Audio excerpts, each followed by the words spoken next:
While I'm cooking to have something to eat, I'm going to do another edition based on my Holy Bible about the wicked and the wrongful. Many of them are in religious places of worship, playing God. Many of them are in workplaces, neighborhoods, families, and they would do such bad things to put your soul into hell by accusing you of all sorts of imagined wrongs, even the things you haven't done wrong that you're not guilty of. So who deserves honor and who doesn't deserve honor according to the Bible? What else can bring your soul into hell? And it says here, what race deserves honor? What human race? So the Bible clearly talks about a race.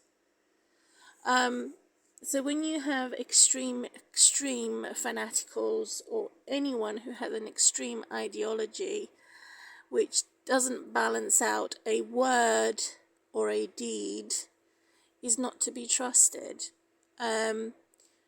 So it clearly uses the word race, the human race, and it clearly identifies hatred, contempt. Those that break the law of love and friendship, the leader is honored by his relatives that fear God and take God seriously. And obviously, the word fear over here, it means to take God seriously. It also means to share with God my fears of sex, my fears of my privacy invaded, my fears for my daughter having evil sex with someone that is casual about it, which is witchcraft. My fears of being attacked and accused by all types of cyber bullies on the internet, at work, at home, with anyone. We'll just put any given circumstances in life. So to look at the word fear it's both ways, that my fears I give to God about the negativity of fear of my circumstances, of my surroundings. So it's two ways. So the negativity and the positivity of fear, which is to honor God, honor the 10 Commandments and do your best to keep them. And what you cannot keep, tell God about. Obviously, when you're confessing and using your own tools, your own resources, and then you've got someone else coming along and saying they're no longer your resources, it belongs to the government, and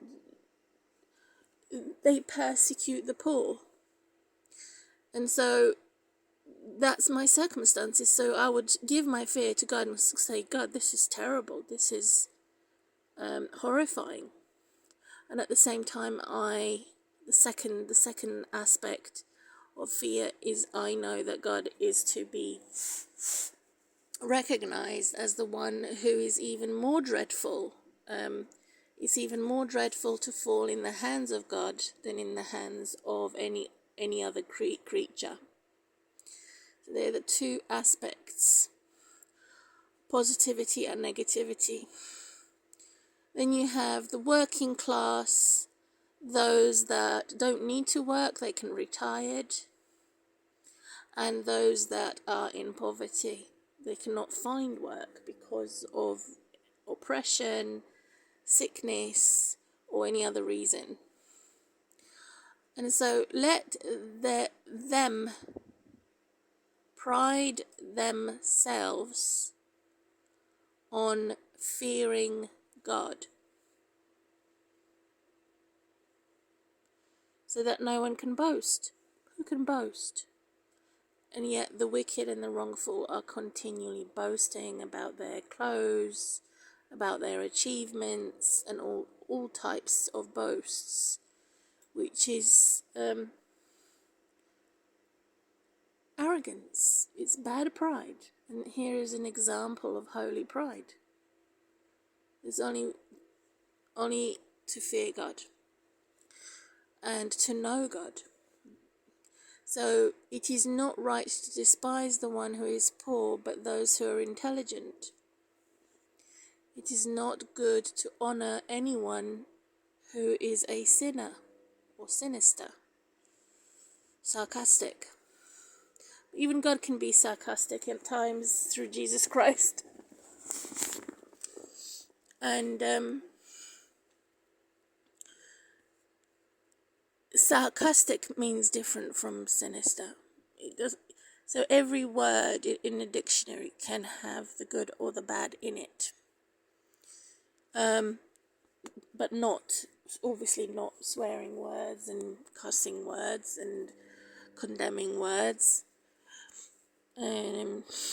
Sod off can be a swearing word, but it actually means you're a bit of dirt that needs to be cleared off.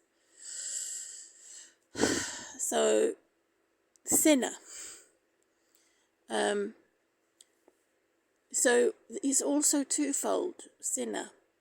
Is it accidental sin or is it deliberate sin? Because it doesn't matter to God whether it's accidental or deliberate. Both are punished by God, the sinners and God's people. That's what I've learned through experience, through my own maturity, that sinner is twofold. And I have said many occasions that God has set me free from many sins, of my past and my present, because I'm not under the curse of destruction. It is those evil people who are politically correct in extremism, making sin against the poor by fear-mongering, that are a terrorist to me.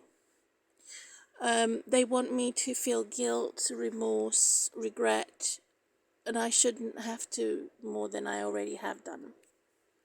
And the wise slave would have a free man waiting. The enlightened will not complain.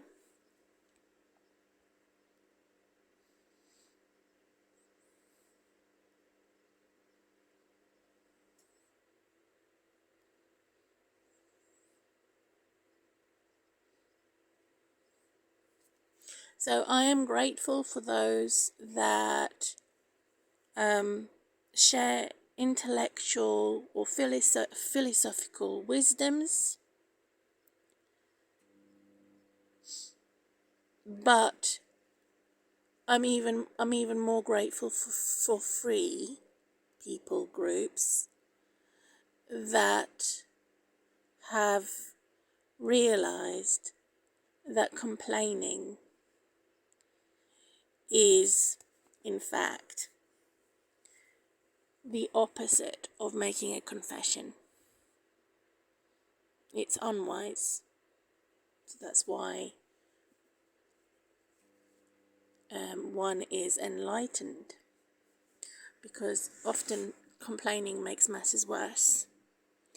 And you have humility. Do not try to be smart when you do your work. Do not put airs when you are in difficulties. Is it better to be hardworking and have plenty of everything,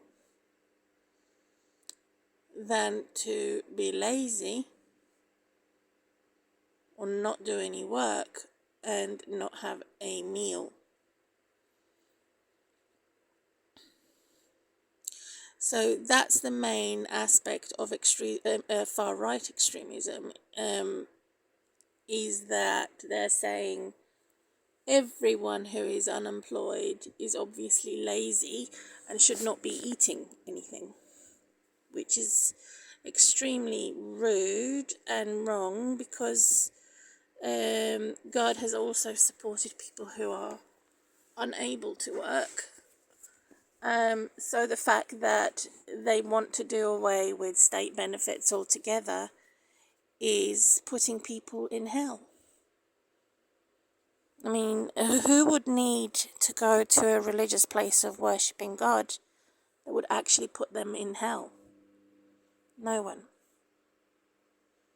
Who would need relatives and a family that are false friends that would put their souls into hell? Or a workplace? No one. So their determination is to use this paragraph against humanity, which is not humility at all. To say you have to beg for a meal because you are not working. This sentence over here. To say that they're better off, they have more resources, they have plenty of things. And obviously it is better to work and to have plenty of things, including your food and your choices in life. But the depression of the fact that many people cannot find work, which is also a huge problem, as everyone needs to find suitable work. It says, be modest in your esteem, your self-confidence, and your proper worth. Who can justify anyone who inflicts injuries on itself, or respect anyone who is full of self-hatred and self-pity? Who's going to respect me when my reputation is ruined by mental health services that are saying that I do self-harm and that I do self-injury, which of course I don't? And then the poor is honoured for wit and the rich for the wealth. That's how it used to be. From 2,000 years ago to 4,000 years ago. At ancient civilization and past times. But it's not like that anymore. The poor, I could be writing a book how the poor are being serviced and forced to carry somebody else's guilt and shame, which is persecution. And so the poor is honoured for wit and the rich for wealth. Honoured in poverty, how much more in wealth? Dishonoured in wealth, how much more in poverty? That's another issue here. I've never actually had an opportunity in my entire life to be in the work environment of choice, or to be given an option to actually use my confidence, because I was attacked ever since I was young. And so severely attacked, such as cigarette burns, and stabbed with needles. Ever since I was 5 years old, my mum stabbed me, because I wasn't a boy. She wanted a boy and not a girl. She stabbed my chest, which would be my nipples. That's child abuse. And so she did that. And I was so angry, I used to spit in her cup and made sure that she didn't find out. And so I had a horrendous childhood. And every society in every nation is saying that a man is better than a woman. Being rich is better than being poor. And it's even written in the Bible. Now, this can put a soul in hell, because it depends. It depends. On the fact that Jesus was poor. He didn't have any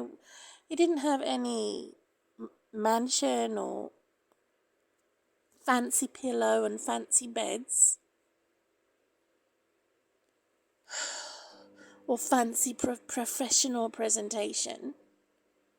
So this written record is actually a historical probably a public notice board that would write about these things or inscript it to say what is norm, what is a normality. But is it a normality? Jesus came to make a fulfillment of what was in the old scriptures, to say that everything that I'm looking for according to the worldly standards and their records, Jesus has already fulfilled, and through God Almighty too. So none of this actually is valid, because what is written here in the biblical record is exactly like a library record, to say this is what is normal in society and this is what is not normal in society.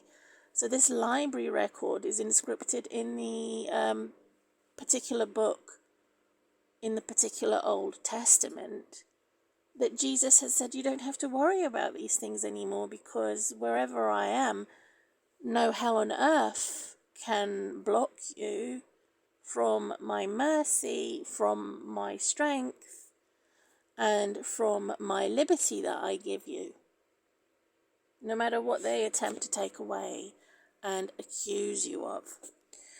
So that's the power of Jesus. Right? That's what I want people following me to recognize. That there's also this deceptiveness of appearances. Again, what is normal? So, if you are intelligent, have a high IQ, so here, this is the same old thing. So you've got intelligence, IQ, you have education, your skills, and other definitions that describe wisdom, branched off as an evil son. This evil son is blazing to say Jesus is not the son. It is your ability in your mind. So mindful. So rather than use the word wisdom, I'm going to change that for modern day and relevant to modern today, into mindful. Mindful. So being an open mind, or your mind set, enables the poor to stand firm or strong and erect, stand tall, not feel embarrassed about their poverty. But does it? No, it doesn't. So this book in the Bible is full of false normalities. Because being intellectual or philosophical, mindful, does not give me the confidence. It does not take away my shame or my blame that anyone else had put on me.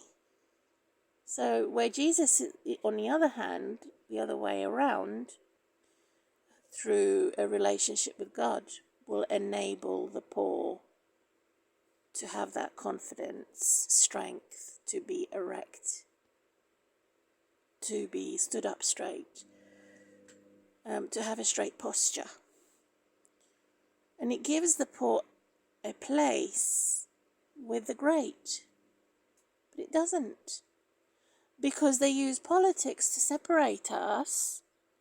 They use they make class wars, they make gossip, they make smear campaigns, they make all types of evils, even evil sex. They make evil sex. They make all types of evils, even their children and their babies from birth are handed over to Satan, the devil, the father of lies. So the poor mixing in with the working class and the rich through the internet, for example, as I'm doing, is extremely dangerous, and it's not normal. I don't want to associate myself with someone who's a multi-billionaire, for example, because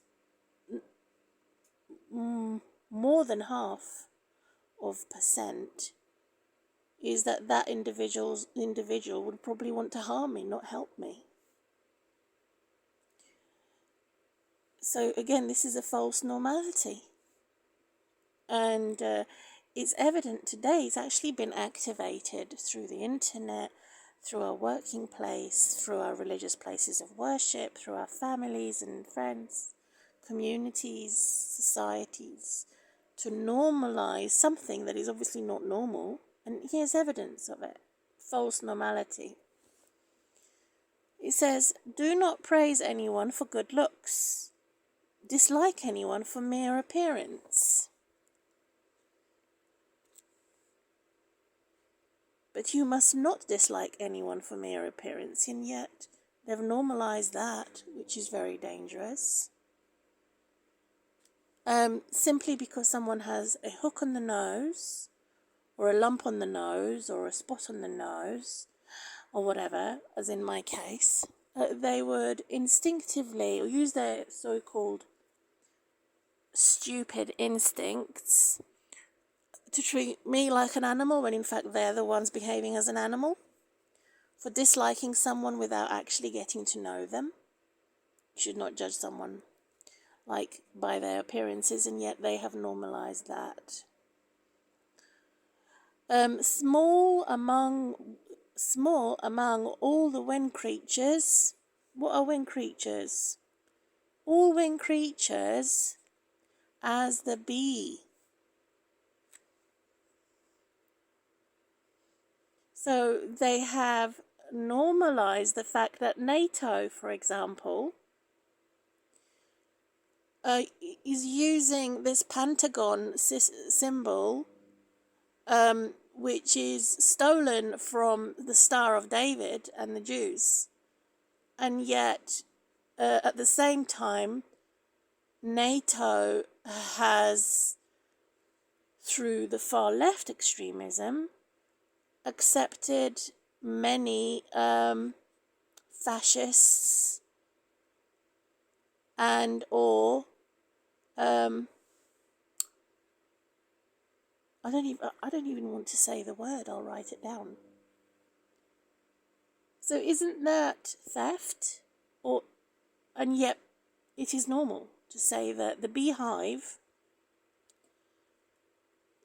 that was originally some oppressed nation has now become the oppressor. Is that normal? How did it happen that the Star of David and all the Jews who were the oppressed nation has now become the oppressor? Small winged creatures is the bee, but her produce is the sweetest of the sweet. But it isn't. Again, I thank God that there's a record in the Bible which is about 4,000 to 6,000 years old. This is the Old Testament. That testify and witness to the public what is not normal, that over time and generation has been normalized.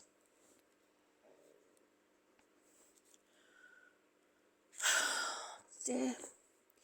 Do not grow proud when people honor you, for the works of God are wonderful, hidden from human beings. Isn't that amazing? That it's again exposing the falsehood of God's work and God's creation. Everything can be put under a microscope today. Perhaps not in those days. However, all the works of what God has done, no one can have an excuse and say God didn't do this. Because it is a design unique to each creature, including human and animal. So it is not hidden. However, the organs of human is hidden. So we're different internally, animals are different externally. So again, why are they normalizing this? This is evidence. A monarch who has been made to sit on the ground compared to somebody who is a nobody,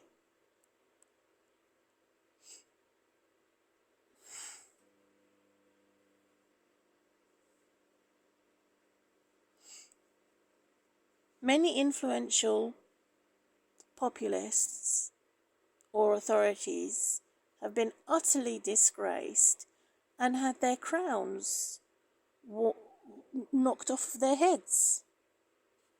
Prominent people fallen to the power of others.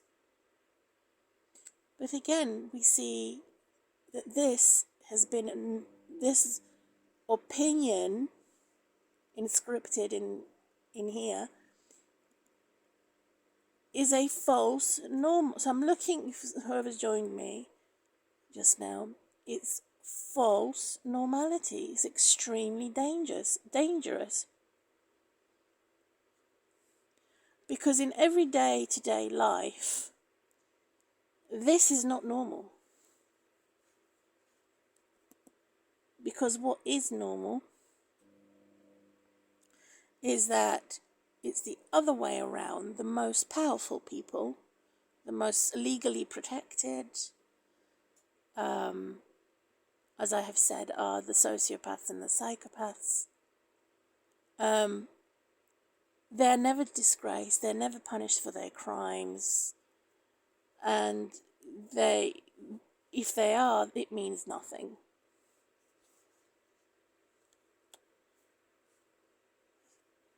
So that's the world. So it's all the false normality in the world.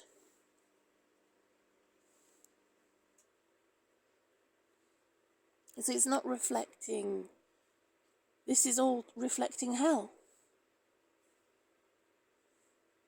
No, hell. Now do people see? So how will I title this video? False normality of the world? No, hell. Some are calling them myths, others are calling them wishful thinking. So it's a reality check to say this may have been relevant many years ago in history. That has been normal, but it's no longer relevant for today.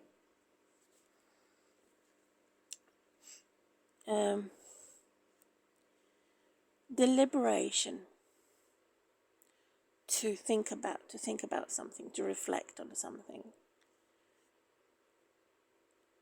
Equality or inequality, to listen carefully before you answer. Do not interrupt a speech before it is finished. So again, this here is looking at tradition. That's how it used to be, maybe 500 years ago, but not anymore, because tradition in many nations around the world is something else. Probably the opposite, the other way around. In Italy, for example, they have a culture and tradition to interrupt speech, to talk very fast, so you cannot listen, you've got to keep up with them. So there's many cultures around the world that do the opposite of what this says. I mean, it must have been an entirely different world is it 4,000 to 6,000 years ago, if this was the tradition then. So there are many individuals that want to enforce what was many years ago for today, and it's not real. And so they would attack you and say, don't talk to anybody who is not a Christian, don't talk to anybody who is not a Muslim, don't talk to any outsider. To a certain extent, I agree with that, but God gave us an order, and that is to share the gospel and to save people from hell.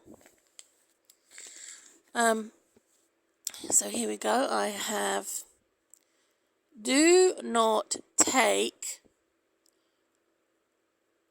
a great amount of business if you multiply your interests. You are bound to suffer for it. Again, this is a hell. It describes hell. Didn't Jesus die? Didn't Jesus give God's one and only Son to save the world and not to live a lie?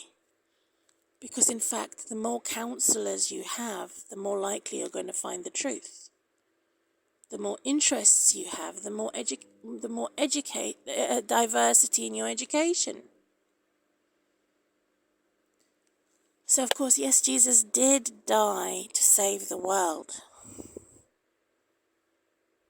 And at the same time, Jesus warns us to not be not to be part of the world, to be in it, not to be of it, because of this confusion that is satanic, that devil creates in the minds and even in the hearts, evil hearts of individuals that want to idolize something and to say that this is it when it isn't, to put the wool over your eyes, in other words, because it isn't it. Here comes another.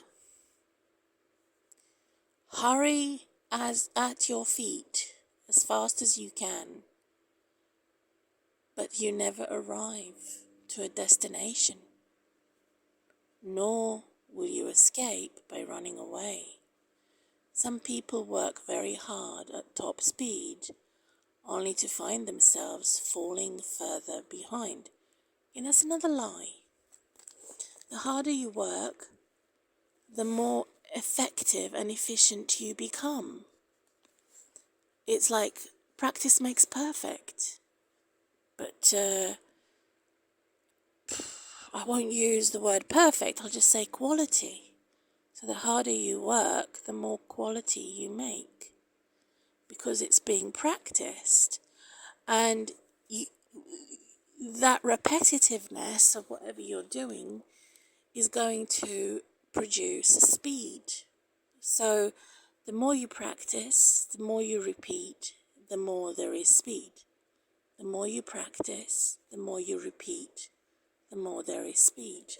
Let's put that down. Practice, repeat, speed equals quality. And it says the opposite of the truth, which defines, it's a definition of hell. And yet so many devil's minds and devil's hearts and devil's people will actually force this ideology or this wrong type of perfectionism that doesn't produce quality in this paragraph here. It's actually obscuring progress. If you were to actually believe this, you would be procrastinating or obscuring progress. It's a definition of laziness, really, if saying that you cannot achieve anything the faster you go. So the slower you go, actually, is more likely that you would make mistakes. And yet they're normalizing it the other way around.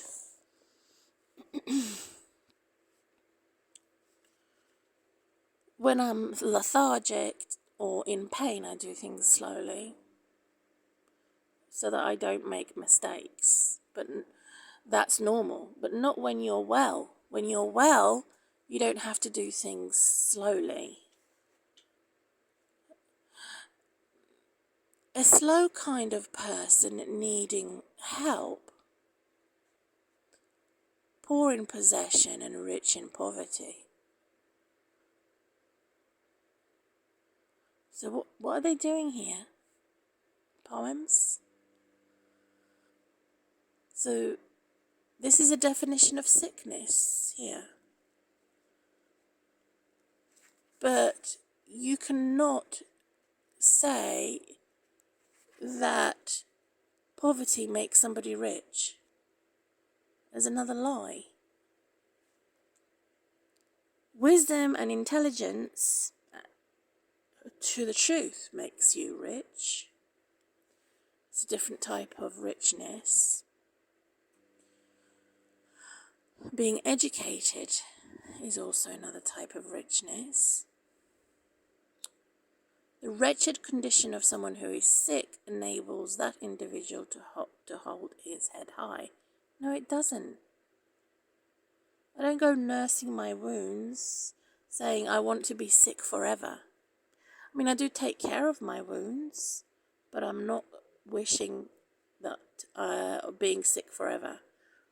If I'm going to raise my head high or hold my head high, it's because I know that I'm doing God's will.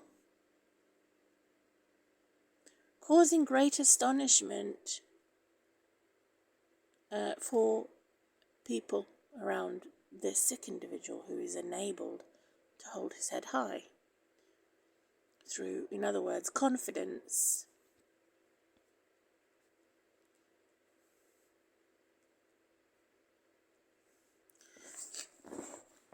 So most people will hold their heads high because they have a car, a vehicle, a job, or a sex partner. They don't care about doing God's will. So it's the other way around. Life and death situation, poverty and wealth all come from God. But do they? Does death come from God? Here goes another lie here. Death, bad, in other words, sickness. So if I had vomiting, sickness and diarrhea, does that come from God? No, it doesn't.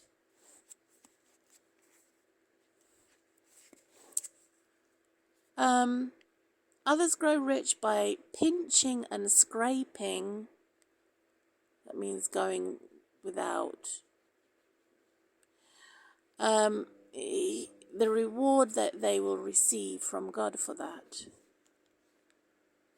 Will the person who is pinching and scraping be rewarded by God? Isn't it the same as being stingy and selfish? To say, I will eat sparingly, or I will dress modestly, or not at all. I would go into second-hand clothing. Doesn't God want us to have the best in life? Because I was able to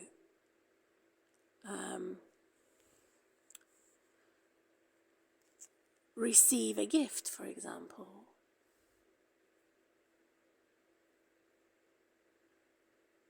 So again, I would question this, because anyone who is in poverty that receives a gift is rewarded because they received the gift, not because of pinching and scraping. I mean, that's embarrassing, to say I have so little of clothes and so little in the desert, or I'm in a second-hand shop, and it's only second-hand shop things that I have so that I can save my money for my holiday trips. That's embarrassing. I wouldn't want to only have second-hand clothes. I would have but a bit of both, some new, some new clothes, some old clothes, some tin food, some fresh food. Just a bit of both, so that I'm not embarrassed when I save up to go on holiday. I can sit back and enjoy the benefit of what I've got. No, I don't enjoy claiming state benefits. I don't sit back and enjoy being a claimant of state benefits. It's very difficult to find the honour in the community for being unemployed or not being able to find work. Find work suitable for the disabled people. They do not know how long this will last. They will have to leave their goods to others. So stick hard at your job and work hard at it and grow old at your work. It's not like that anymore nowadays. People have 2 or 3 jobs and they have a new job every year. So again, this has been more normalized according to the tradition of what it was in past times, not relevant for today. Do not admire the achievements of sinners. Trust in God and mind your own business. Well, no, because how am I going to learn what the majority is, because I am the minority in the marginalized class? How am I going to learn about the majority if I just mind my own business? I'm not nosy, but I do like to have some competition and some challenge. It is a trifle in the eyes of God the moment suddenly, in a moment, suddenly to make the poor rich. That's interesting. It's another thing that has been false normal. Suddenly, for the poor to become rich would be hell on earth because of inexperience and not knowing what to do with it. I've got all this money. I would be up all night trying to figure out what I'm going to do with it. It would take an immense amount of time, energy, organization skills, even though I am not, even though I may have the potential to be a,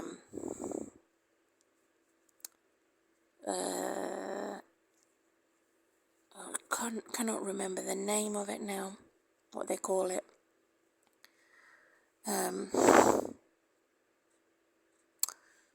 Anyway, even though I have a potential to be in certain jobs, it would still take many years to achieve that, so that I'm no longer called poor.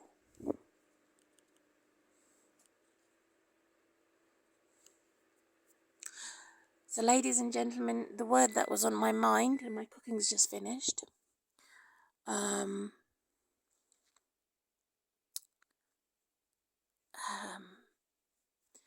Cannot think of what that word is. Got memory problems.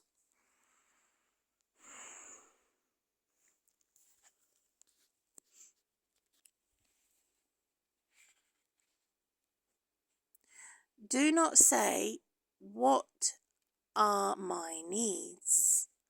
How much shall I have in future? Do not say, I am self-sufficient. What disaster can affect me now?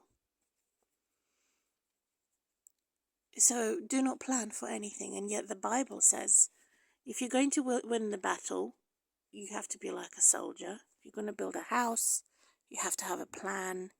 If you're going to be as a soldier, you have to have a plan. If you're going to get married, you have to have a plan. So here it's saying the opposite. It says, do not have a plan. But I do agree on self-sufficiency, because that in itself, independence. Self-sufficiency without a plan is wicked and wrongful.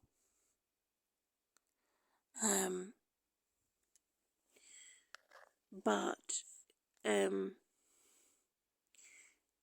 it could be the other way around, where you do have a plan and you're self-sufficient. It could be wicked and wrongful. So that, I put a question mark on, is probably where we are today, 2023.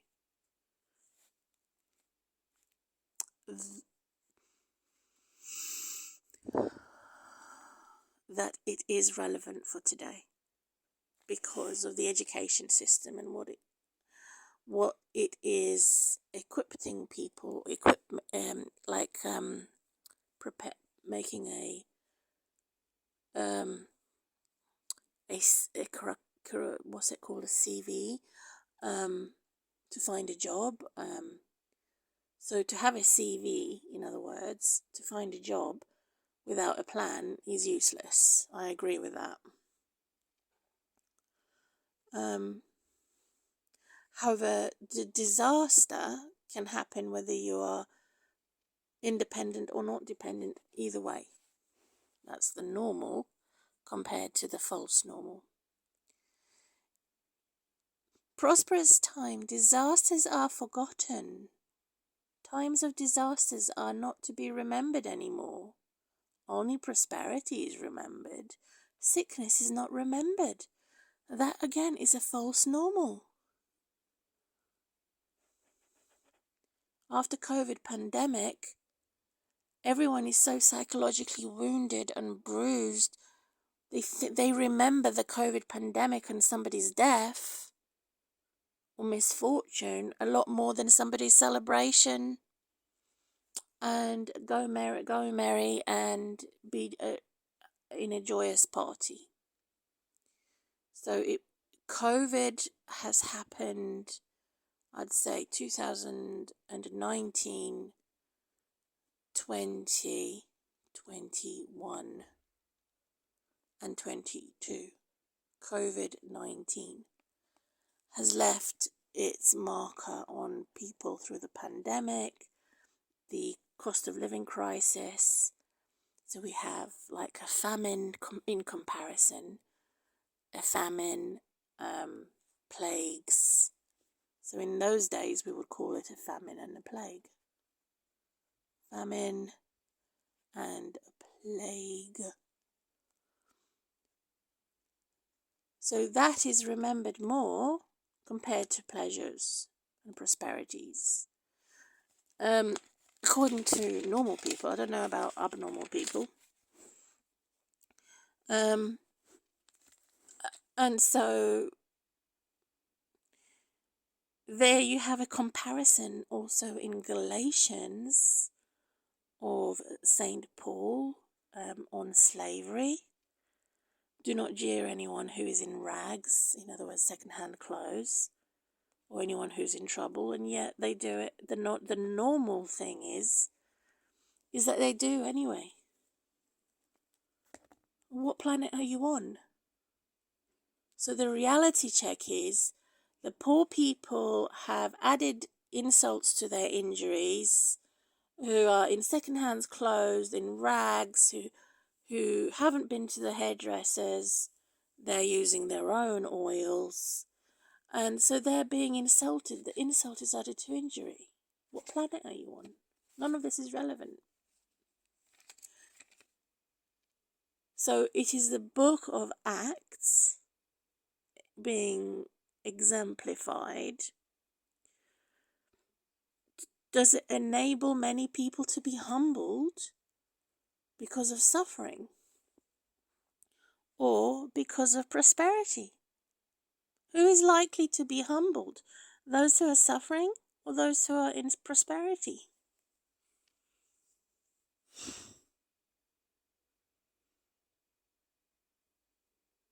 Both are inconsistent. It doesn't matter whether you're poor or rich. Being humbled, it doesn't matter if you're poor or rich. It just means I'm sick of doing something that is evil and wicked and I want to stop doing it.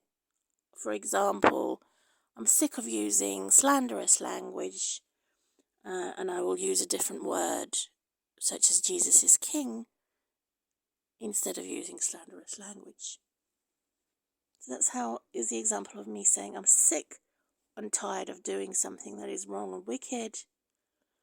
Or a rich person will say something along the lines of,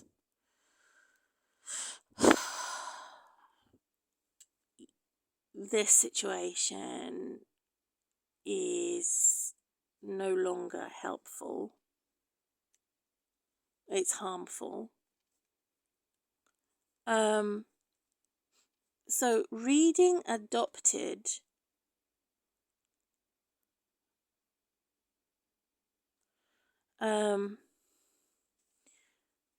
in the example of adoption services. So the fact that abortion is as wicked and wrongful as adoption when it isn't properly organized and properly planned.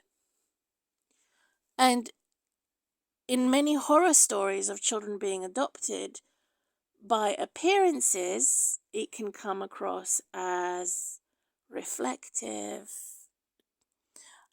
transparent, and well organized, and yet behind closed doors, it's something else. So the deceptiveness of appearances, most people don't care.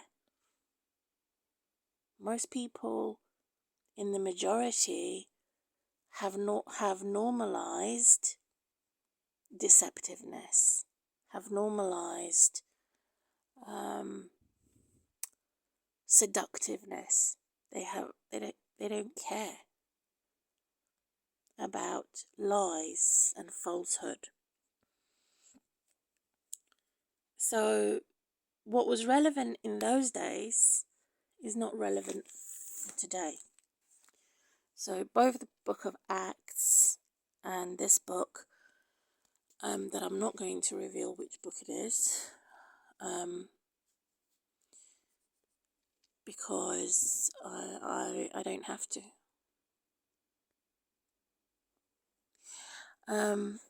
But as for the book of Acts, also a lot of the things in there could mean, if you are experiencing exactly as it says, you're going through hell. If you're experiencing the opposite of what it says in the book of Acts, you're going through a false heaven or false normalities. I think so. Or is it the other way around? I'm still studying this. So, in other words, do not put God to the test. Do not idolize something and say, this is how something should be, the way I want it to be, for my reality to impose it onto somebody else's reality, is a false normality. It's a false normality. Because no one cares. Everyone has their own reality, their own perception in things. And so Jesus is the only one that actually showed care, and God Almighty, in these confusing issues. Why the Bible is contradicted there, for today's date, that is relevant for today, and make it possible by the inspiration of the Holy Spirit to be exactly relevant for today, to be useful, to perfect love, and to perfect God's grace and mercy in the hour and the day the owner is stripped, or on the dying day. So that's the conquering, that's the success. That parts of the Bible are there to test humanity and normality, not to test God. The other way around. For fearing God in advancement, from the beginning of time to the end of time, to reject the stubborn rebellion pride that idolizes everything and says your reality must be the same, or you will be dismembered, you will be excommunicated, can put a soul in hell, in fact. So there's certain books in the Bible, I have mentioned the book of Acts and this one that I'm reading. I'm not telling my listener to mind your own business. I'm just saying that there's certain books that I have experienced to reflect on false normality through a very painful experience. Sometimes through pain and suffering, you could learn the best way. The best way to learn is through pain and suffering, but that's the case for me. It may not be the case for you. For you, you may have to have prosperity, and you may have everything that you want as a typical narcissist, and never be satisfied and live in darkness, even when you have everything you want, which is a mental sickness for a narcissist. Or an empath, for example, they may have everything that they want and they're still not happy. So again, one man's food, another man's poison. One human's reading of a particular book is another human's poison of a particular book. I've mentioned the Book of Acts and this one that I'm reading. I haven't revealed what book it is. People can guess, these expert scholars. So these are the dangers of false normality, that is actually hell on earth, in the world, and or a false heaven. In closing my video now, I think I've described this enough. As Mima is my name now. My previous name was Maya Maria. In closing my study.